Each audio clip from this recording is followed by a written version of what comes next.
review of last match day, Bundesliga 1, and containing, of course, the perfect betting game. And as I explained, and usually do explain, I got the true prices from computer, which are the reciprocal of the probabilities for the certain outcomes for 1x2 for every for all those 9 games, probabilities. And I got bet markets best prices taken down here. I'm trying to explain that quickly for people that could just drop by this one video so quickly, maybe one still could understand a bit. And here are the true prices. This is bet market best prices that I took down from an internet page, and I was showing that in the preview that you could check. They are not shaped to 100%, which is needed for the perfect betting game.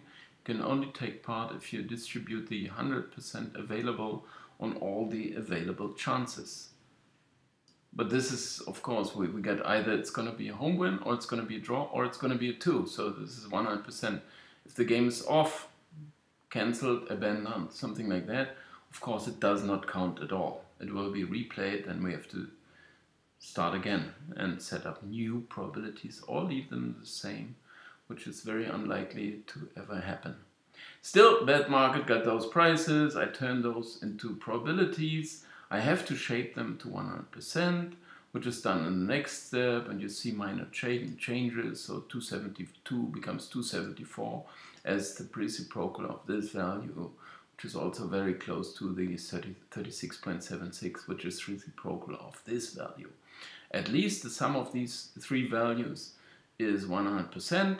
So I'm stating more or less that this is what bet market thinks about those games without any knowledge of this. But I'm telling them this is what you think about it. And so I just want one partner to apply my perfect betting game to, and that's the only one I can get. If there were other people market, you can do this. You could do this with friends. You can do this with 10 people. It's always the same algorithm. Everyone puts down probabilities. They have to add up to 100%. That's why I call it perfect betting game, because the betting games you are usually doing are not so reliable. You get some reward for freak results or whatever. I mean, it's just not fair. And this one here is perfectly fair. All you have to do is distribute the 100% on those chances, and then everyone else has to do it. Then you have the probabilities I put here next to each other. So you see I saw Hertha's win a bit more likely, and so on. And all those probabilities compared to market. Here I have the true prices next to each other. And in the last step I got the bet amount we place on either side. This is just given here. The sum of those 3 values is always 2,000 euro. And the distribution is given by this probability plus this probability times the amount of money put here. So, and we're not really risking this amount of money. All that we risk is the difference in payout. We bet on each other's chances. He bets on those 250 that I put up as a true price. I bet on his 274. All we have to, so there's just the difference we have to calculate, because we bet the same amount of money on each other's chance. The total sum is always 2,000 euro, which I showed here, just as a sum of those 3 values. It's 2,000. So it's always going to be 2,000 like this. His probability plus mine times the amount of money, and then we have 200% like this, because my chances plus his are in the sum 200%, so we have 200 times this basic amount of money. Anyway, what comes out here is how much I can win or how much I can lose. I do not know the results yet, what is coming out, but I will see in a minute. But I'm not quite happy with the results. They didn't go my way, but we will soon see in a second. And I can then argue about the games and the results, which I could do by bringing up... sorry, I didn't prepare this properly, but I will be there in a second. I can do it like this, of course, because then we can see here what my figures said about those games by comparing how well they played to the results and so on. Anyway, what happens, and now we can go through game by game. We know the results. Hertha played 2-2 against Schalke, Freiburg lost to Hoffenheim 2-4, Wolfsburg lost to Leverkusen 0-3, Gladbach beat Augsburg 2-0, Dortmund beat Hannover 5-1, Mainz beat Nürnberg 2-1, Werder Frankfurt 2-0, Bayern Stuttgart 4-1, Düsseldorf Leipzig 0-4. So it seems to be pretty straightforward. You can argue about this one, of course, because it was a close match. It ended in a draw. You can talk about this one because it was considered to be close match, and it was a draw in the end. But here, otherwise, the favorites won. Leverkusen was not such a clear... I considered this an even game, but market would always say, okay, Leverkusen are the better side. So this may be the one exception.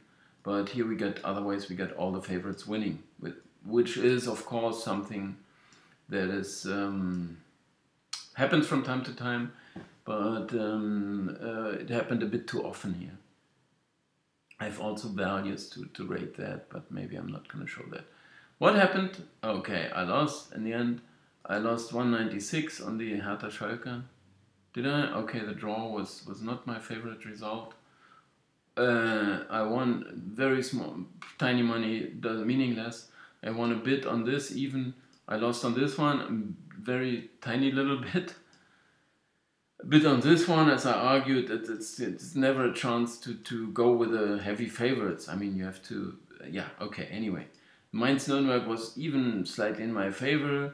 This was, like the Hertha Schalke, the draws had been the bad result somehow, but this was a result that was absolutely not deserved, I consider. Bayern was a small minus. The worst one was the Düsseldorf Leipzig. But why would it be such a huge amount? Well, I can't doubt this. This is Excel. But this is 550, 500, 600, okay, 550 more or less.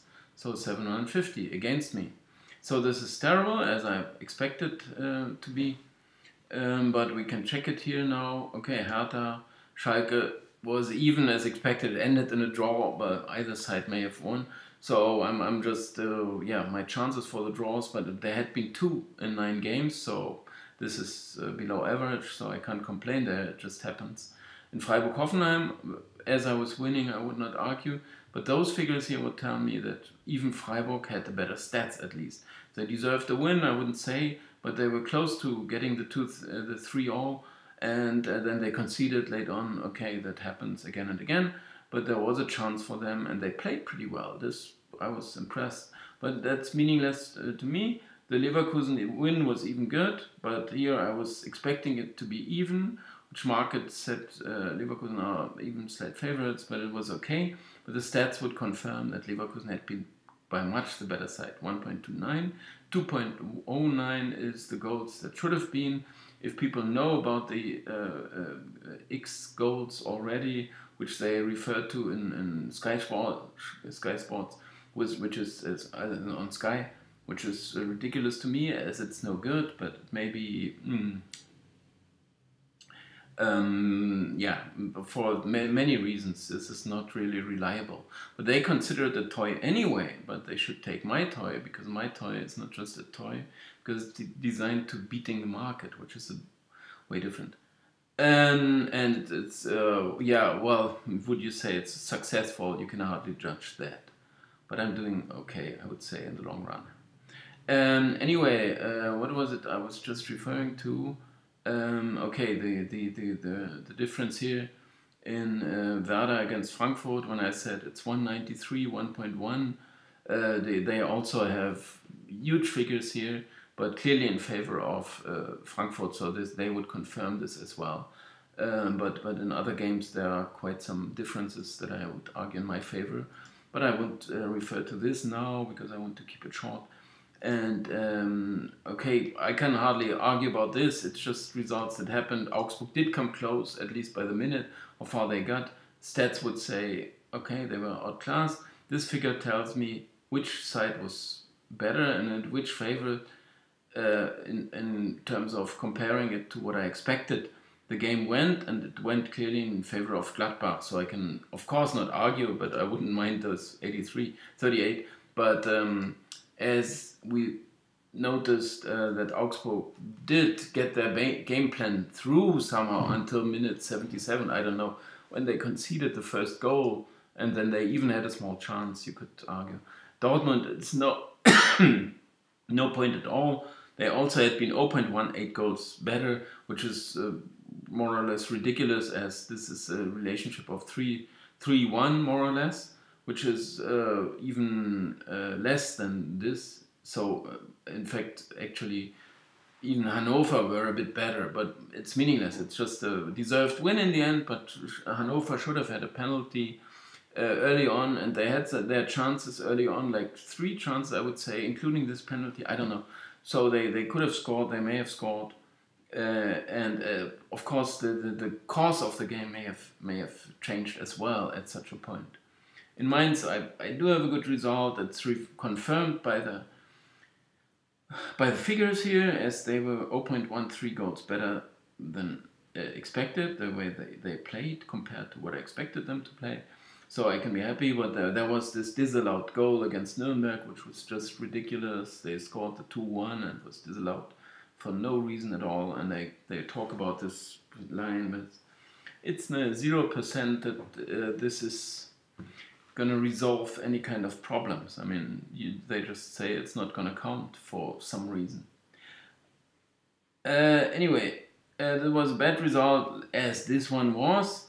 But this was not a draw at all, because Werder was so much better, so this should have turned, at least turned around here, 190 in my favor instead of this, but you can't complain, of course. And anyway, in the Düsseldorf-Leipzig, the stats would, like in actually Freiburg against Hoffenheim, would be clearly in favor of Düsseldorf, which sounds funny. But Leipzig scored 3 goals very early on. Okay, the first one when Rensing dropped the ball from when there was no danger, and they instantly score after 1 minute. You can throw everything away. It happens. Here it happened against me and my bet, so to say, or this comparison with the market. But if it happens, you can't do much. And there was another one to follow after a few minutes later, and a third one even, which were maybe when the centre back Upamecano, who was that? I thought he couldn't play. Who's the other one? At least very young centre back. He went forward and he somehow stumbled the ball over the line. I mean, you can't really call it a directed shot, or it was intent by. He didn't intend. He tried to score a goal, okay, but the way he hit the ball, he didn't hit it properly, and it still went in. Anyway, afterwards the stats were okay, very okay for Düsseldorf, and they had their chances to score the 1-3, at least, one. I mean, you couldn't say one. They were approaching the goal, and they would have deserved it.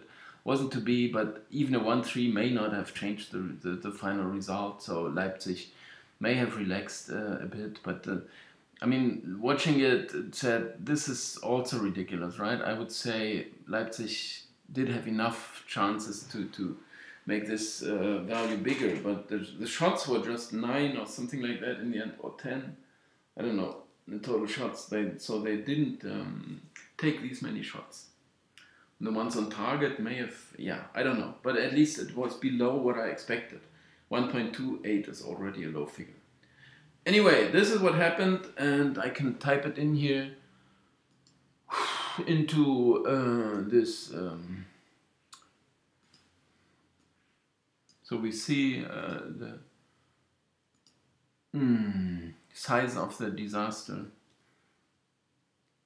Minus 742.69.